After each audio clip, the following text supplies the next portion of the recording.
Tengan muy buenas noches. El equipo de CIPSA Trade agradece a todos los profesionales de la salud que esta noche nos acompañan. En esta ocasión, nuestro tema será el cuidado continuo de la función del riñón, protegiendo al vulnerable.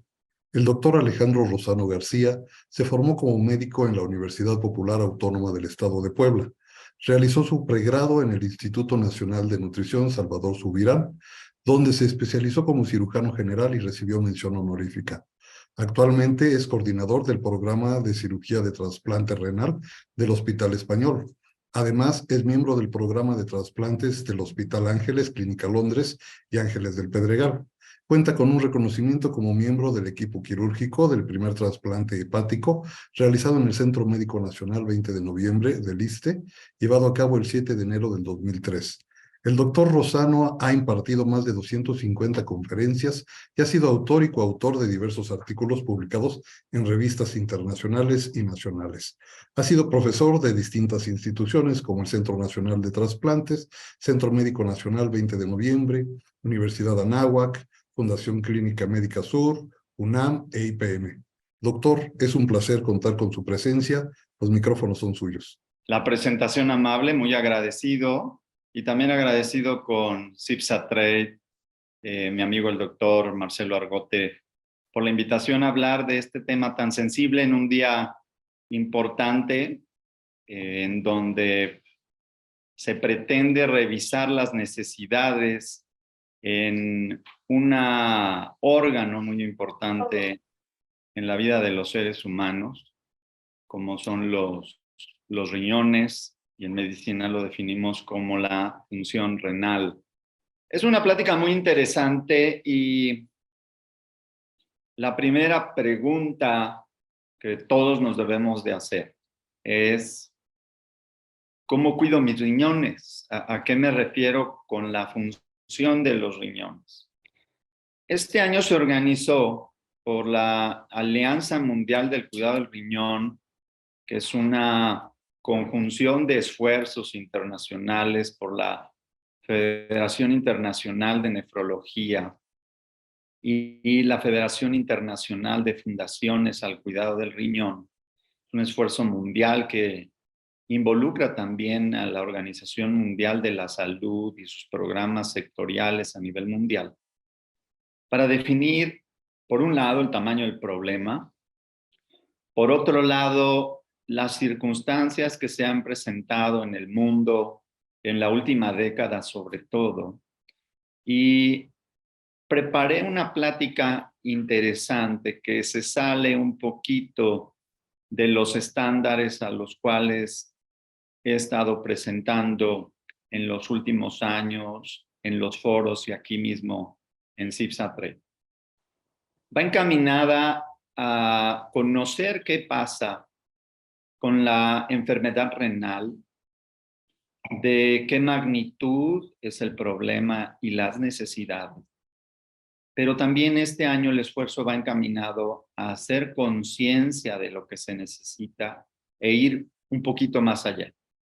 Aquí estamos hablando de un tema que para mí en los últimos años como médico, como cirujano de alta especialidad también, se ha vuelto de suma preocupación y también de una ocupación importante en proveer de servicios médicos y quirúrgicos integrales que definan la necesidad de cada individuo, de sus familias y de poblaciones específicas que nos incumbe a todos atender de forma prioritaria. El lema de esta campaña es salud renal para todos. Y esto es muy importante. Además, hace énfasis en este sublema que es prepararse para lo inesperado y apoyar a los vulnerables, a los que más lo necesitan. La siguiente pregunta que nos debemos de hacer es: ¿qué hago para que mis riñones estén funcionando bien? Hay una serie de recomendaciones que voy a hacer al final, pero también a lo largo de la charla iré platicando sobre preguntas específicas que nos debemos de hacer. Esto atañe a la población en general, sana y enferma, también en tratamiento y en rehabilitación. Involucra a los que atendemos a pacientes, no solo médicos o enfermeras, sino también todos aquellos que proveen de servicios médicos de salud, tanto públicos como privados, en los sistemas, en los diferentes estados de la República, en nuestro país, y en esfuerzos incluso a nivel regional, como en la Organización Panamericana de la Salud. Hay 8 reglas doradas que debemos todos tomar en cuenta. Debemos tener un estilo de vida que cuide nuestra salud general y al hacerlo, estamos cuidando la función de nuestros riñones. Consumir agua, lo menos azucarada, lo menos gaseosa, lo menos salada posible. No medicarme, no tener medicamentos a la mano que no sé para qué sirven o para qué se prescriben. Habrá gente a nuestro alrededor bien intencionada que pretenda decir, oye, yo para tal cosa me tomé tal medicamento, pero resulta que para uno en ese momento no sea el medicamento apropiado, ni la dosis, ni la frecuencia. Hay que tener actividad física, idealmente tener un esquema de ejercicio adaptado a mi situación específica, si soy hombre, si soy mujer, a mi complexión, a mi capacidad de flexibilidad, de estiramiento. Me toca ver muy frecuentemente que los médicos emitimos recomendaciones. Doctor, tengo sobrepeso, obesidad, ¿cómo empiezo? Camino, corro, me inscribo a un maratón, ¿qué hago? Espero que mi señal de internet esté estable. Hay que comer saludable, tener el peso bajo control, tener un peso saludable. Hay quien me dice, oiga doctor, ¿cuál es mi peso ideal? El peso ideal puede ser un utópico, pero si hay un rango de peso saludable y ese hay que mantenerse en ese etapa, en ese rango de cuidado del peso. Fumar sabemos que es muy negativo, el exceso de alcohol.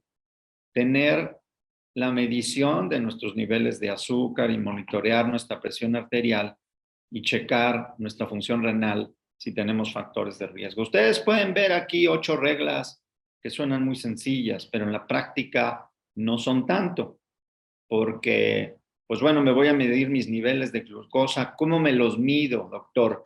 En ayuno, después de desayunar, antes de comer, después de comer.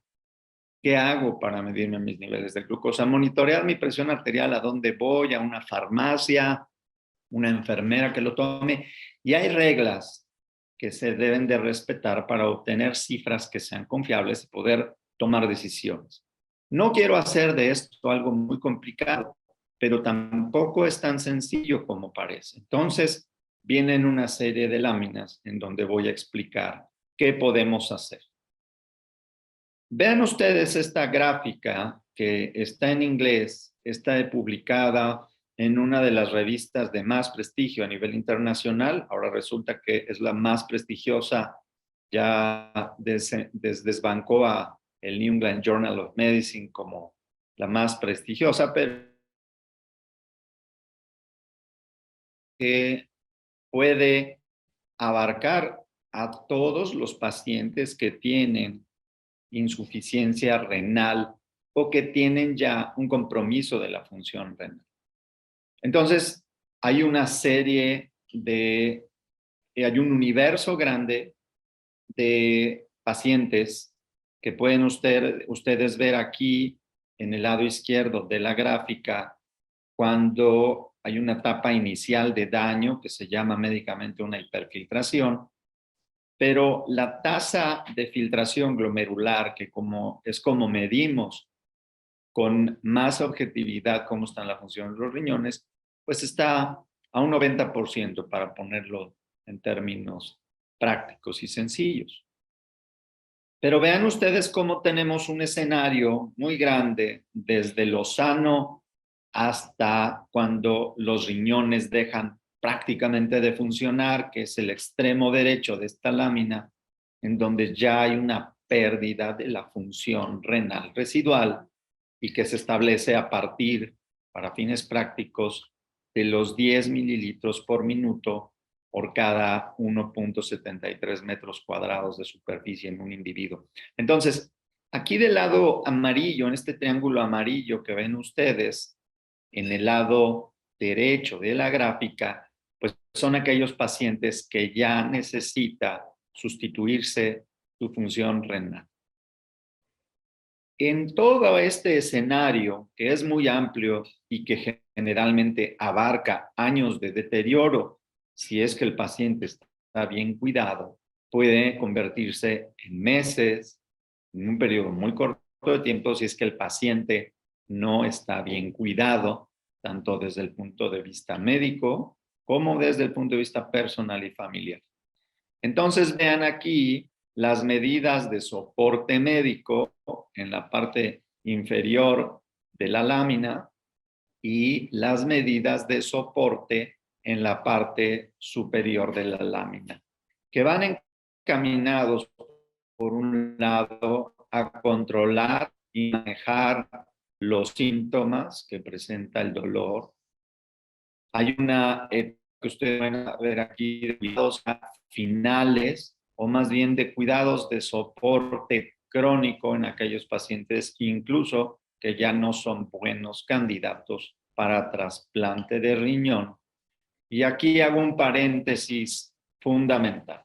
Cuando la pérdida de la función de los riñones es suficiente como para establecer que necesitan ser sustituidos, el mejor tratamiento, sin lugar a dudas, respaldado por diversas publicaciones, tanto en lo médico como en lo económico, es el trasplante de riñón sobre los procedimientos de soporte temporal como la hemodiálisis y la diálisis. Habrá pacientes que no puedan trasplantarse, esas circunstancias cada vez son menos, la contraindicación o el no aceptar a alguien para trasplantarse cada vez son menos esas condiciones. Vean ustedes aquí cómo los manejos van, digo, aunque está en inglés, pero vean cómo van aquí desde dieta y estilo de vida, cuando va progresando la enfermedad, cómo debemos evitar los riesgos cardiovasculares, como vamos a ver posteriormente, y otras enfermedades que afectan y deterioran la función de los riñones. ¿Cuál es la motivación más importante de la campaña de salud renal para todos en este año 2023? Existe 10% de la población enferma de un grado de deterioro de la función renal. Se calcula que existen 850 millones de pacientes con deterioro de la función renal en diversos grados y etapas en todo el globo.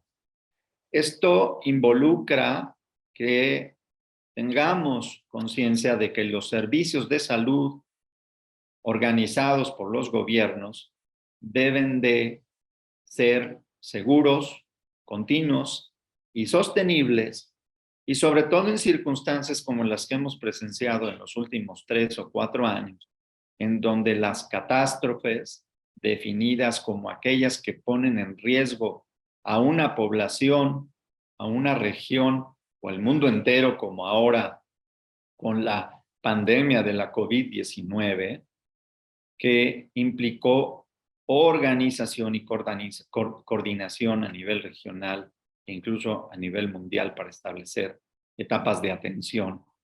Y lo ideal es que estén estandarizadas. Acabamos de ver una circunstancia terrible en Siria y en Turquía ante un terremoto de una magnitud enorme con daños gravísimos.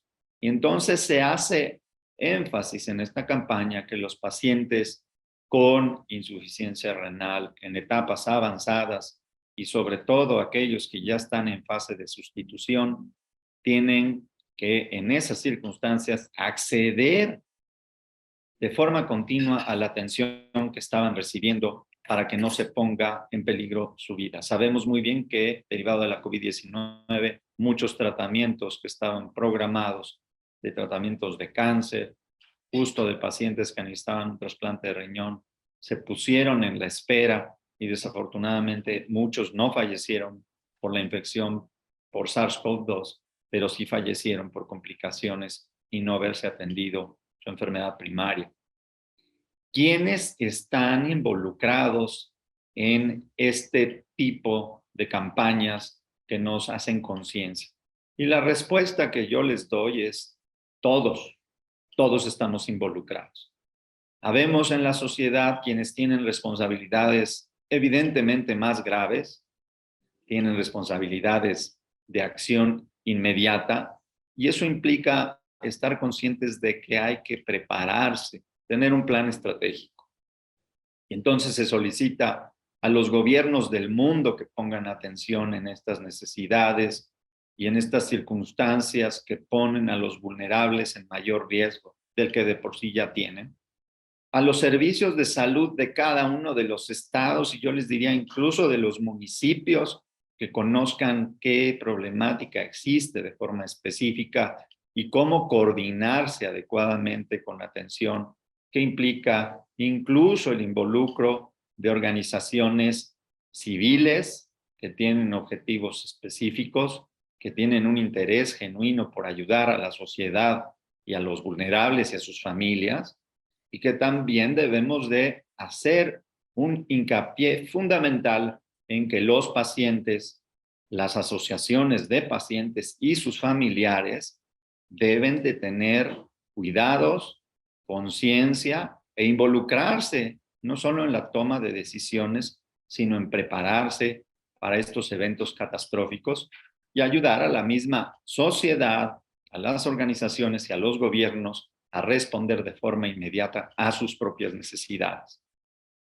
Para mí no hay lugar a dudas de que los médicos, el personal paramédico que yo en los hospitales, en los programas de trasplantes que me ha tocado coordinar a nivel nacional, tanto en el sistema ISSSTE como en el sistema de la Secretaría de Salud, he insistido en que se contemple claramente el involucrar a los administradores, a los contadores, a los ingenieros y a los abogados que nos ayudan a establecer políticas claras y métodos de reacción inmediata ante estas catástrofes. Las agrupaciones de médicos, consejos, confederaciones y sociedades médicas, es muy importante que participemos con conciencia específica de estos temas tan sensibles. Yo actualmente a mis pacientes y a la gente que se atiende alrededor mío, les digo que es muy importante que insistan y que ellos mismos se procuren en tener un médico de cabecera. En las instituciones públicas se ha insistido mucho últimamente en que haya una unificación en el sistema. Es algo por lo cual se lleva trabajando ya algunos sexenios y no se han tenido avances significativos. Pero la propuesta es que haya la posibilidad de que los médicos escojan qué hospital los va a atender, qué médico los va a atender. Y esa parte es muy importante en la medicina, porque cuando se toman decisiones sobre la salud de los individuos, es importante que alguien, desde el punto de vista médico, ya sepa su comportamiento biológico. Pues para eso están. Aún el médico de cabecera, cada vez que viene ese paciente a nuestra consulta, tenemos que revisar sus antecedentes, su consulta previa y una curva de cómo se están comportando sus exámenes específicamente. Vean ustedes esta lámina en donde podemos ver claramente una tabla que para mí es muy importante. Esto fue publicado en la revista del Seguro Social ya hace unos años, en el 2017, pero pongamos atención en ella porque nos permite, por un lado, conocer cuáles son los factores que nos pueden condicionar una enfermedad renal, que está aquí ilustrado como los factores predisponentes.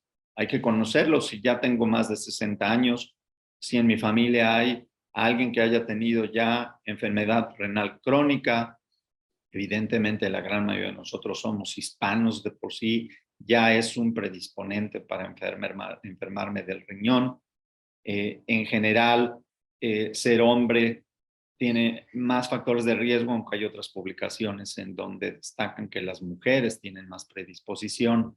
Si tengo obesidad, hipertensión, adiposidad, o sea, tengo muchas lonjitas, pues esto es conocido como el síndrome metabólico, le pone mucha carga de trabajo a mis riñones. Reducción de masa renal en aquellos pacientes que ya tuvieron un cáncer o han tenido pielonefritis en donde uno de los riñones ya se infectó, ya se abscedó, incluso ya tuvieron quitar un riñón en los mismos donadores de riñón, que aunque tienen una vida normal y el riñón que se les queda compensa la función del otro riñón que ya se fue, estamos disminuyendo su masa renal y eso hay que tomarlo en cuenta para los cuidados.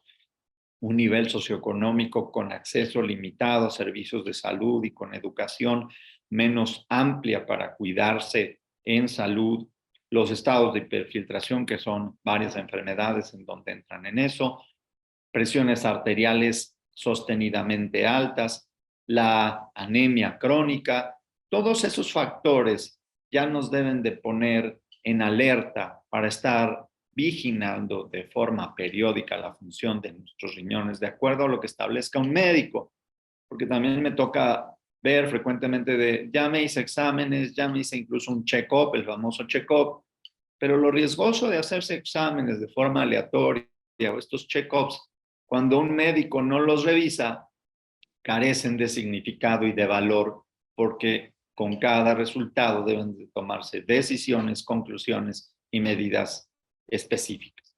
Los iniciadores, pues bueno, aquellos pacientes que de por sí tienen diabetes mellitus, hipertensión arterial, enfermedades autoinmunes como lupus, artritis reumatoide, otras enfermedades que en algún momento también puede aparecer la afección en los riñones, las toxinas como el tomar antiinflamatorios no esteroideos de forma indiscriminada, no indicada, los medios de contraste endovenosos para estudios específicos. Hay controversia actual que resulta que no son tan tóxicos, pero de todas maneras deben de limitarse estudios solo cuando son indispensables e indicados médicamente, patologías urológicas cuando hay cálculos de repetición, infecciones de repetición, pielonefritis ascendente, sobre todo en mujeres. Y todos estos iniciadores, de por sí, cuando ya están presentes, elevan el riesgo de presentar insuficiencia renal. La diabetes mellitus la duplica o la triplica, la hipertensión arterial igual. Pero hay que tomar en cuenta que hay una buena proporción de pacientes que ya están diagnosticados, pero no tienen el tratamiento adecuado, por un lado. Por otro lado, ya están diagnosticados y no se toman adecuadamente sus medicamentos o no han recibido el medicamento que les conviene a ellos de forma individual y lo que es peor, no se ha visto su respuesta al tratamiento. Entonces, acuden a las instituciones o a la consulta, se les da una receta, se van y no sabemos qué respuesta tienen. Entonces, el seguimiento estrecho, los cambios en el control del azúcar, de la glucosa, los cambios de la presión arterial, hay que analizarlos con detalle, hay que tomar decisiones que implican frecuentemente cambiar de medicamentos, subir la dosis, bajar la dosis. Hay pacientes que son muy sensibles y entonces la presión arterial se va abajo, se sienten mal y esas variaciones también son negativas. Entonces hay que hacer ajustes de acuerdo a la respuesta de cada individuo en el tiempo. Hay individuos que de un año a otro ya son completamente distintos y su comportamiento biológico es distinto y eso hay que conocerlo. De individuo a individuo hay variaciones y también dentro del individuo hay variaciones conforme pasa el tiempo. Y los factores perpetuadores que lo ven aquí en el lado derecho de la lámina, pues es cuando el paciente ya empieza a tener proteínas en la orina. Evidentemente, entre más sean, más se midan, pues es peor. Las presiones sistólicas sostenidamente altas, arriba de 130, 140 milímetros de mercurio, ingesta excesiva de proteínas, ahorita en esta moda de ir al gimnasio y estar consumiendo proteínas de forma indiscriminada, sin calcular el peso y la necesidad individual, le generan una carga de filtración a los riñones. La obesidad, si no se ha tratado con estos predisponentes, es una enfermedad. No debe de uno acostumbrarse a que es una persona que ha estado gordita toda su vida. Es una enfermedad, el sobrepeso, la obesidad y la adiposidad. Y ahora estamos viendo una epidemia grande de hígado graso. Hay pacientes que no tienen tanta obesidad, tanto sobrepeso, no tienen tanta obesidad, pero tienen hígado graso y hay que definir qué grado tiene. Sabemos muy bien que la enfermedad cardiovascular, por un lado, incrementa el riesgo de insuficiencia renal, pero también sabemos que el deterioro en la función renal incrementa la enfermedad cardiovascular. ¿Qué tenemos de datos que nos hacen estar alarmados? Por un lado, existe este factor que se llama lesión renal aguda, que es un tema aparte, pero lo traigo aquí a colación, porque podemos ver que incluso hasta el 15% de los pacientes que ingresan a un hospital tienen una lesión renal aguda. Si son pacientes que de por sí tienen diabetes, hipertensión en regular o mal control, y que además pueden ya tener ahí silente un deterioro en la función de sus riñones y no darse cuenta o no haberse hecho estudios previos a la hospitalización, una lesión renal aguda los puede llevar a un deterioro definitivo de la función de los riñones, llevarlos a una situación más crónica e incluso ponerlos al borde o a la necesidad de sustitución con diálisis. La enfermedad renal crónica es una condición que es progresiva, es irreversible, pero aunque sea irreversible, aquí vamos a hacer énfasis en cómo podemos prolongar toda esta etapa de deterioro, pero afecta a más del 10% de la población en el mundo, como ya lo mencionamos. Esta condición de enfermedad renal crónica es mayor en los adultos de más de 60 años, está influenciada por el sexo, por la raza y los pacientes que tienen enfermedades crónico-degenerativas. Vean ustedes este dato tan alarmante. La tasa de mortalidad, es decir, cuántos pacientes fallecen por año por una enfermedad determinada, y en este caso la enfermedad renal crónica, incrementó a un 41% de 1990 a 2017. Es un incremento acelerado y exponencial. Y actualmente hay en el mundo una cantidad muy grande, ven ustedes los millones de pacientes que están con algún tipo de reemplazo renal y se está previendo que para el 2030 esta cifra se duplique. Estas son las regiones en donde la insuficiencia renal crónica se encuentra entre las principales causas de un factor que, además de ser médico y sanitario, también es un factor económico y se define como los años de vida perdidos en el año de 2013. Pueden ver ustedes estas regiones como las más afectadas por diversas razones, entre ellas las enfermedades crónicas degenerativas, su alta prevalencia determinado por factores genéticos que ya de por sí tenemos y que están incrementados por los factores del medio ambiente que todavía hacen que esos factores genéticos sean mayores, más prevalentes, se hereden a las nuevas generaciones y además se hagan todavía más grandes y críticos. Vean ustedes cómo tercera y quinta causa de años de vida perdidos, sobre todo años de vida productivos. Las personas entre más jóvenes se enferman de insuficiencia renal, menos años no solo viven, sino también menos años dejan de trabajar. Por lo tanto, implica un problema de salud pública. Se pronostica que de 2011, en donde la insuficiencia tenía una prevalencia de 1.1%, tendrá un 14.3%, un 15% en 2050. Por otro lado, el Centro Nacional de Trasplantes, hacia inicios de este año, reportaba en lista de espera de un trasplante de riñón un poco más de 15,000 pacientes. Pero hemos insistido en diversos foros tanto de sociedades nefrológicas como de trasplantes, de que esta cifra está subvalorada. Tenemos una cantidad de pacientes muy grande en hemodiálisis en las instituciones, no solo públicas, sino también privadas, y no tenemos una estadística, un censo de enfermos renales por estado y por país. El paciente que tiene un deterioro en la función renal tiene 3 veces más riesgo de avanzar a complicaciones mayores y un 30% más de perder la vida.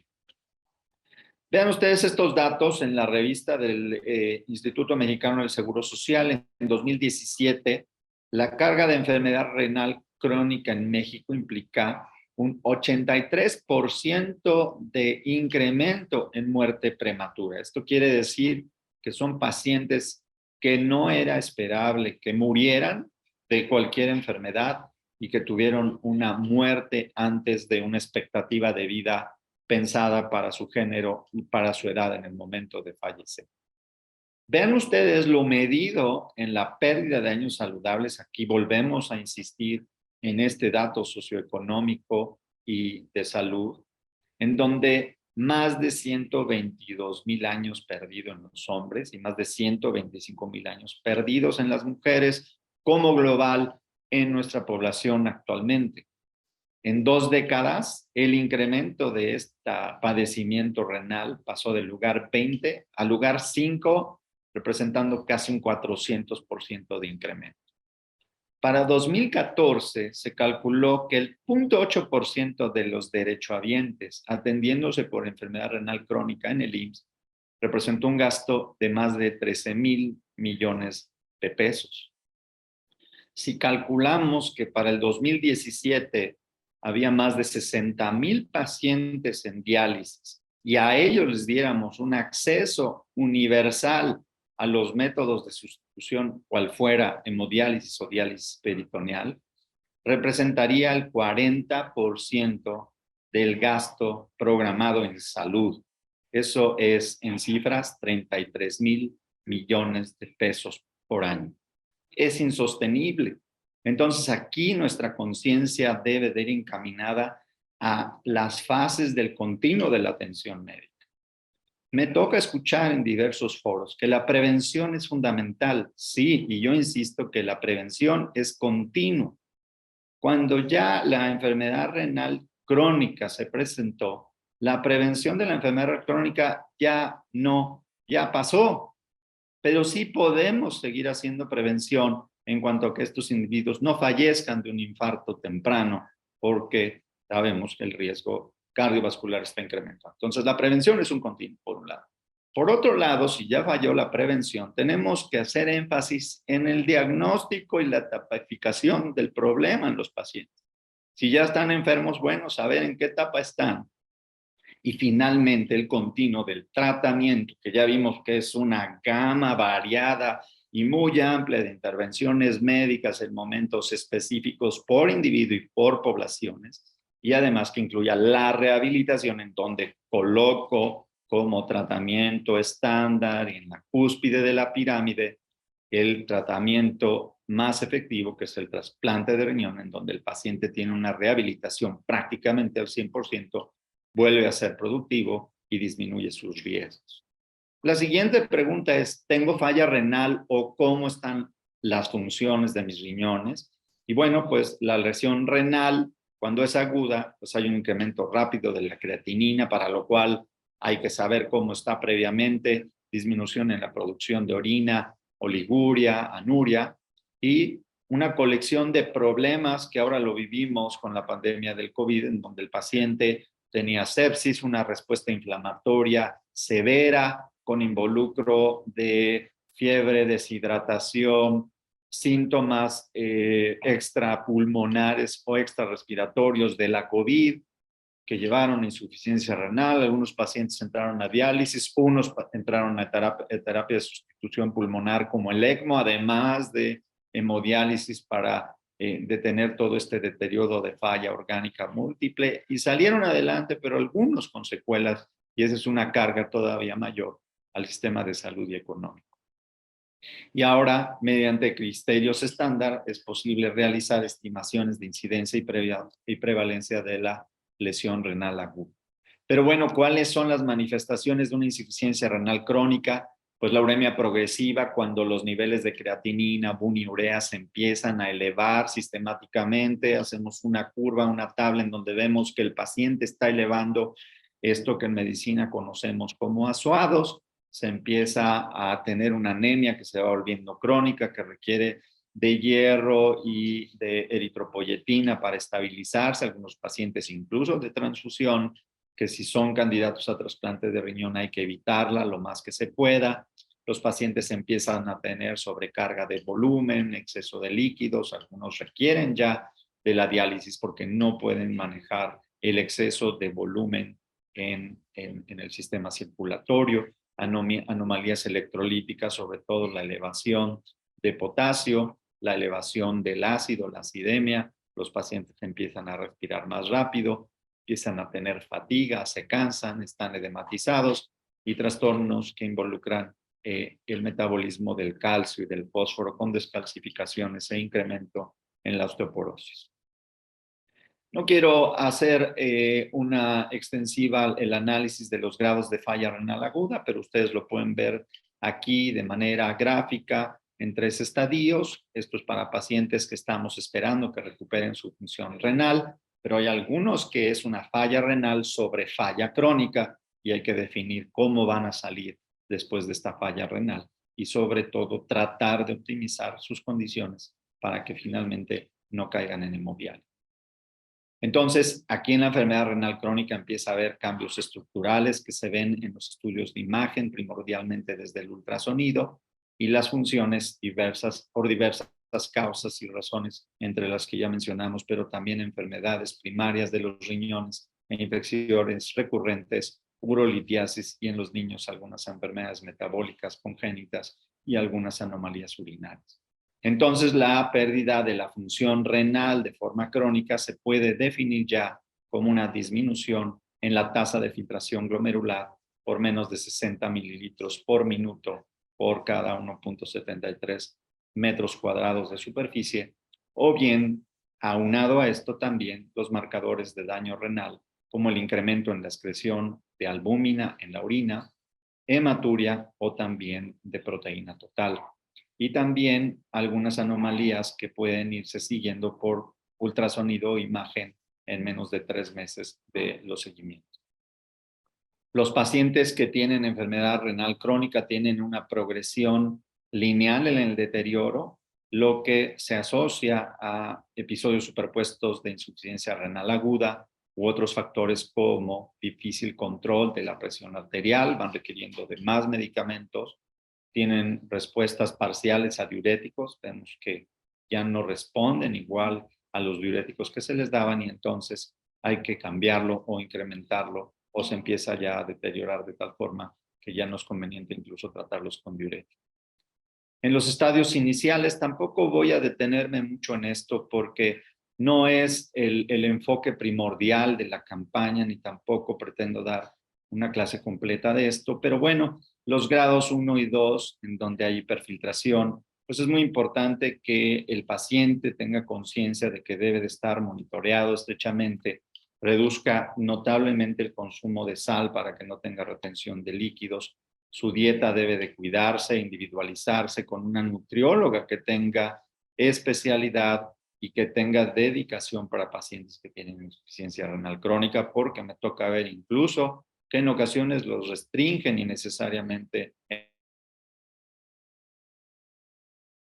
adecuado cálculo en la cantidad de proteínas que deben de consumir. Entonces, es muy importante que los pacientes con insuficiencia renal crónica no se desnutran.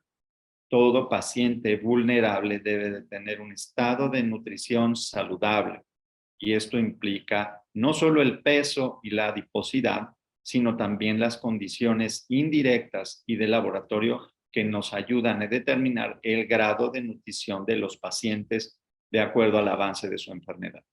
Cada vez insisto más en que hay que tener nutriólogos especializados con los cuales se pueda interactuar, hay que hacer equipo médico y paramédico, nutricional y psicológico para que se tomen las mejores decisiones de acuerdo a las condiciones de cada individuo.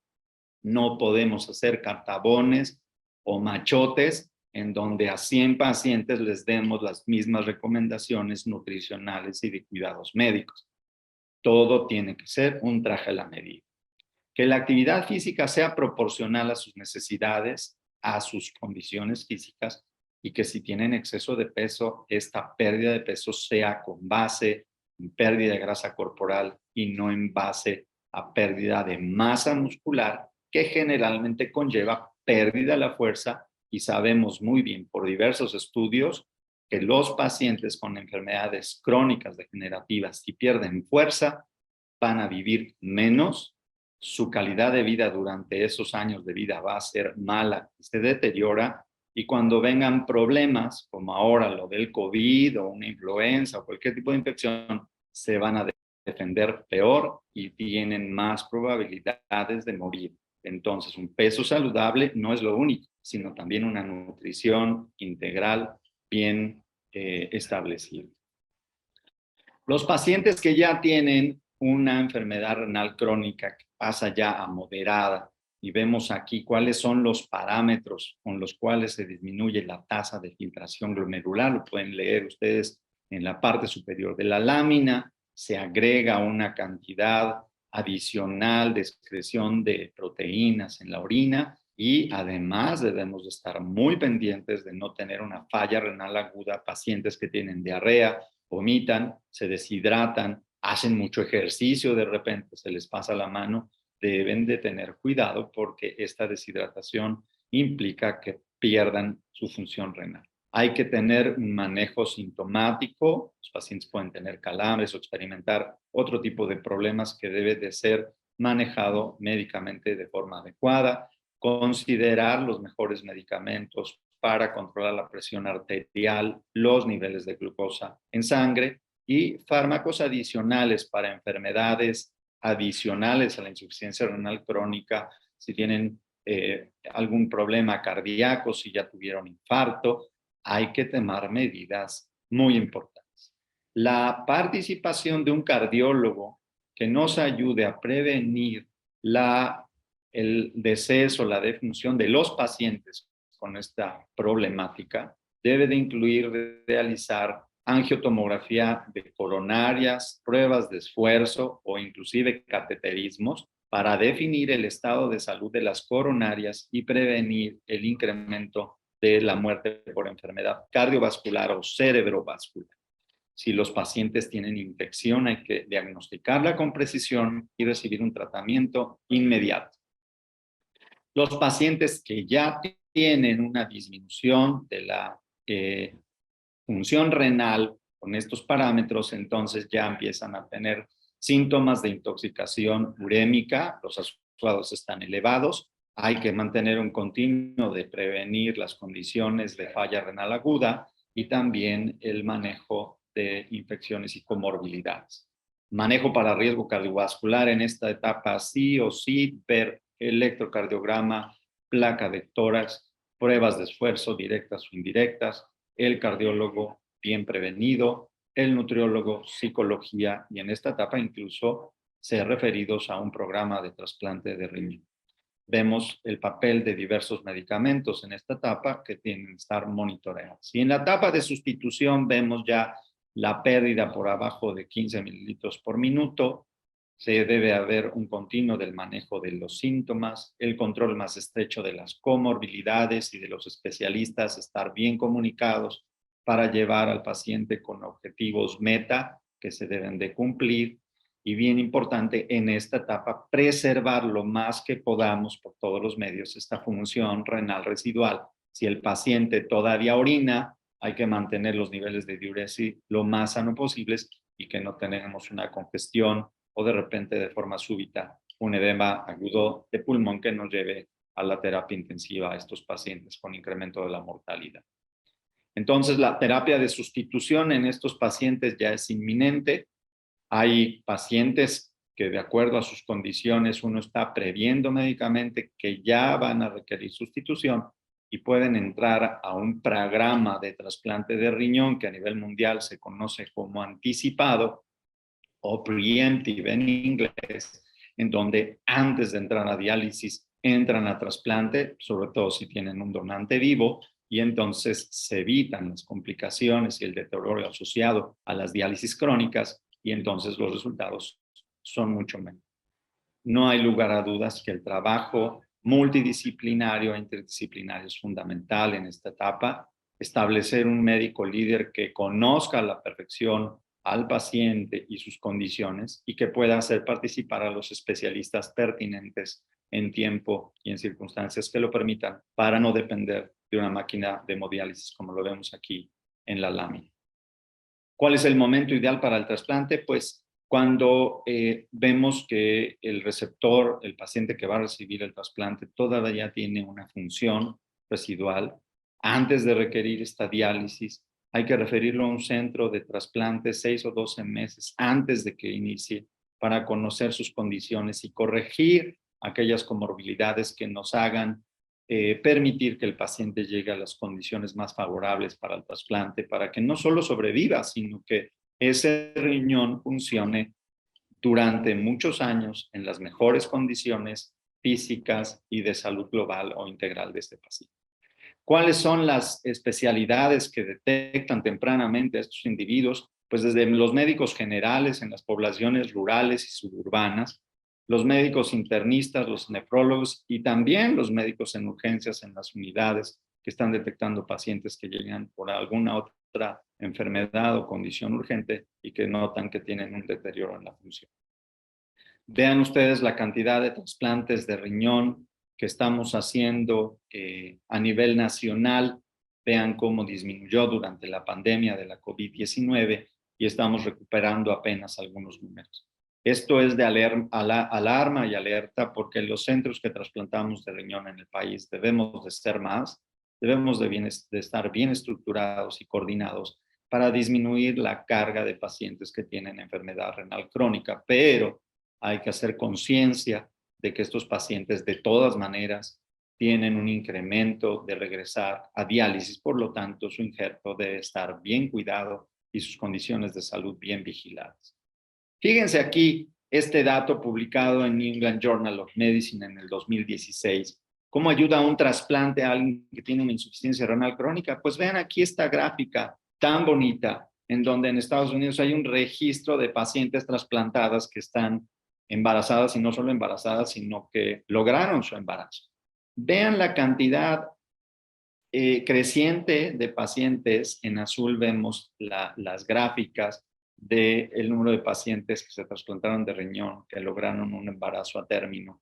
Y vean qué tanto ayuda un trasplante, qué tanto rehabilita a alguien con insuficiencia renal crónica, que inclusive estaba conectada a una máquina, que incluso pierde la fertilidad en esos momentos, la trasplantas, no solo recupera su salud, su expectativa de vida, sino que también su expectativa de crecimiento social y de tener familia.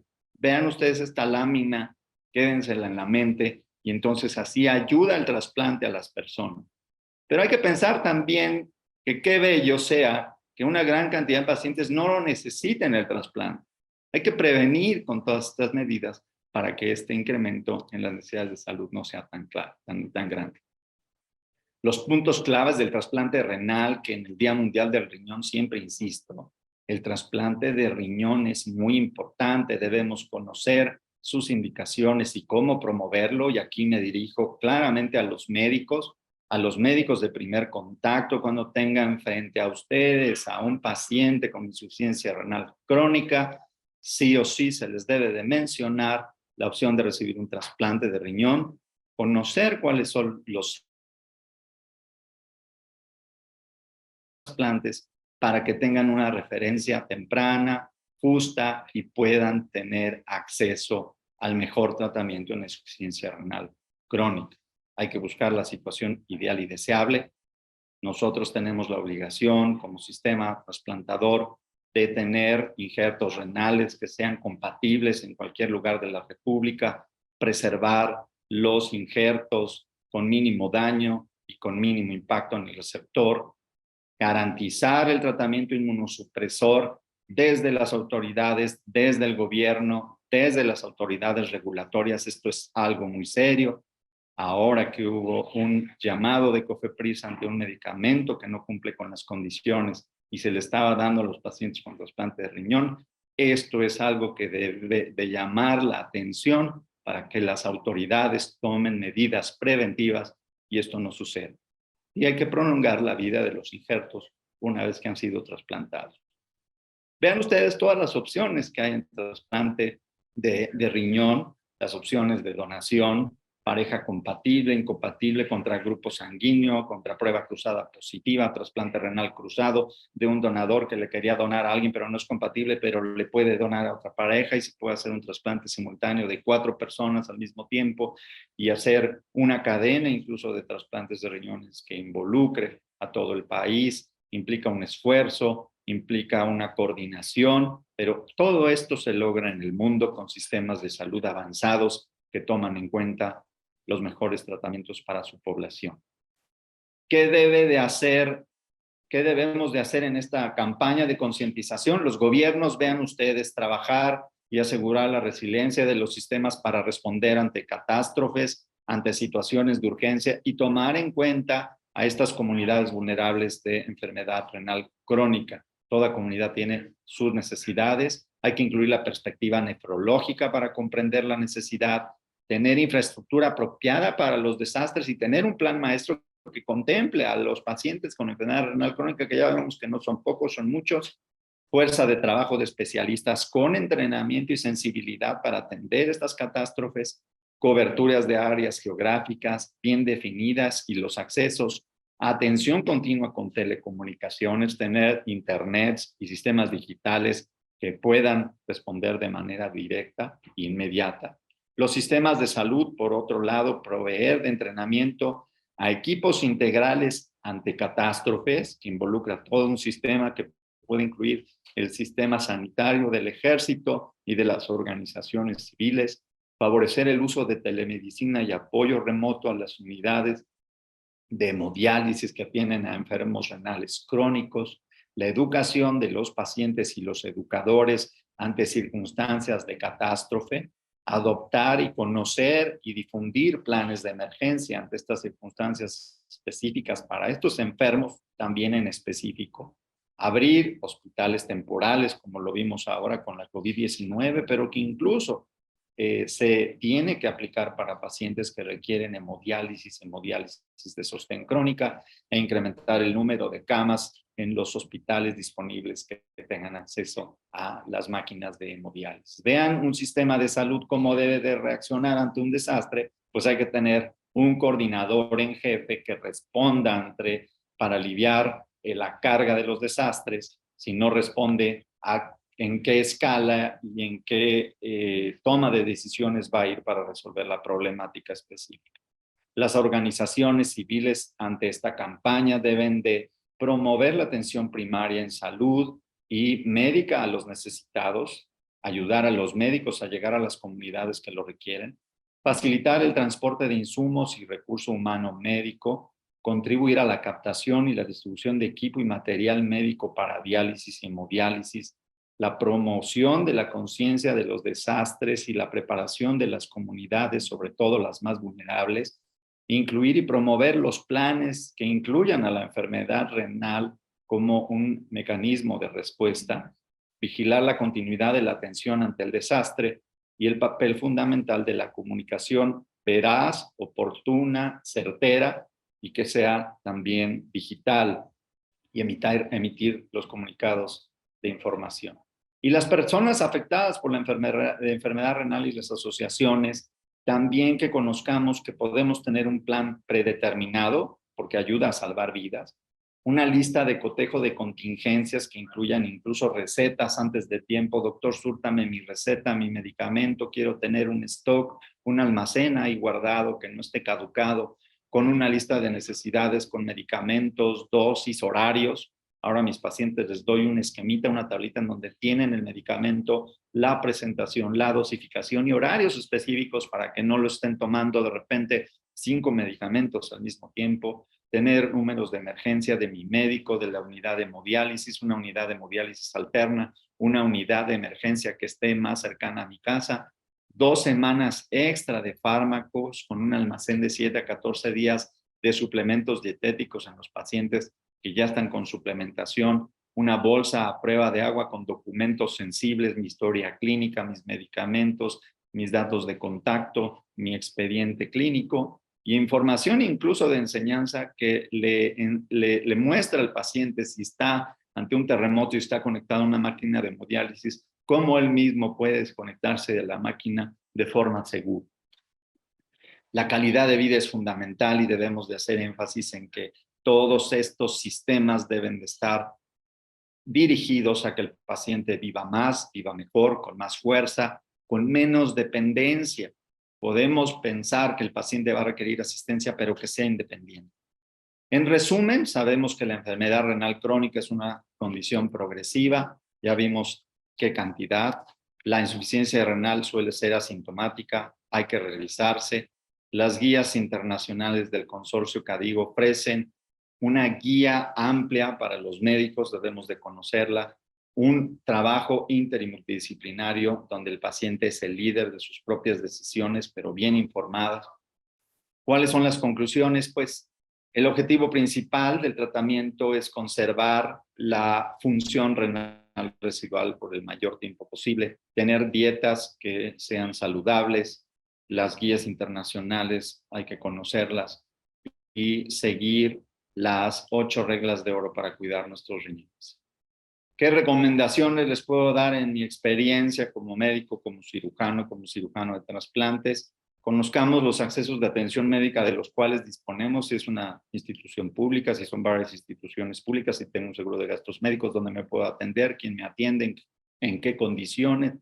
Recurrir a un servicio médico, doctor que me conozca bien, un médico de cabecera, un médico de confianza, un médico que sepa hacer bien las cosas, conocer con evidencia clara cuál es mi estado físico y de salud, lo mejor posible, tener mi expediente bien archivado por fechas, por estudios, definir el estado vulnerable y de fragilidad de un familiar y saber esa comunidad de apoyo cómo va a responder ante esa situación crítica en un desastre para ese familiar en específico, seguir los consejos y avisos de las autoridades sanitarias. Sabemos muy bien que hay mensajes de repente contradictorios, pero hay que buscar fuentes de información veraz, oportuna, fidedigna, confiable y que podamos recurrir a ellos en tiempo real y tener un plan de emergencia y de respuesta rápida en nuestra sociedad, en nuestra familia y en nuestra casa. Quedo a las órdenes de todos ustedes y muy agradecido no solo por la invitación, sino por la atención que han prestado ustedes a esta charla que he tenido. Agradecemos su interesante conferencia, doctor. Mando algunos de los comentarios que nos hicieron llegar. La señora Dalia Pamela Ramírez Valenzuela manda felicitaciones. Blanca Esther Guzmán manda saludos. Tenemos aquí una pregunta. La pregunta es del señor Carlos López Flores. ¿Cómo se calcula la cantidad de líquido que necesita el paciente, por ejemplo, en el estadio 5? Y al nutriólogo, ¿cómo interactúa con esta indicación?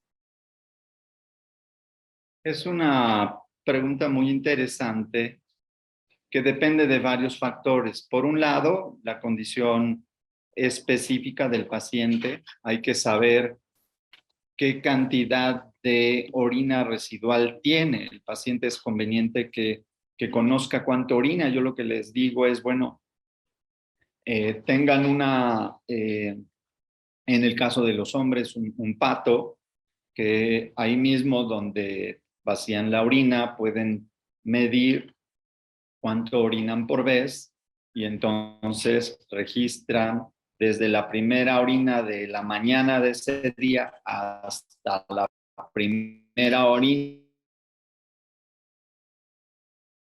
la cantidad de orina. Hicieron esas 24 horas. Entonces, eso es importante. Y en términos generales, la forma de reponer el consumo de agua pues sería proporcional a lo que consume, a lo que está orinando por día, en términos generales. Habrá que ver también peso seco, es decir, independientemente o su peso diario, independientemente a lo que orine por día, hay que pesarse. Y entonces, si el paciente ve que empieza a ganar peso conforme pasan los días, eso quiere decir que está reteniendo líquido. Entonces tendrá que restringir el consumo de líquido al día. No hay una fórmula precisa para recomendarlo en términos generales. Debe de haber una fórmula individualizada de acuerdo a las necesidades de cada paciente, dependiendo la etapa, de la cantidad de orina residual, de la respuesta a los diuréticos y la cantidad de peso que gana al día.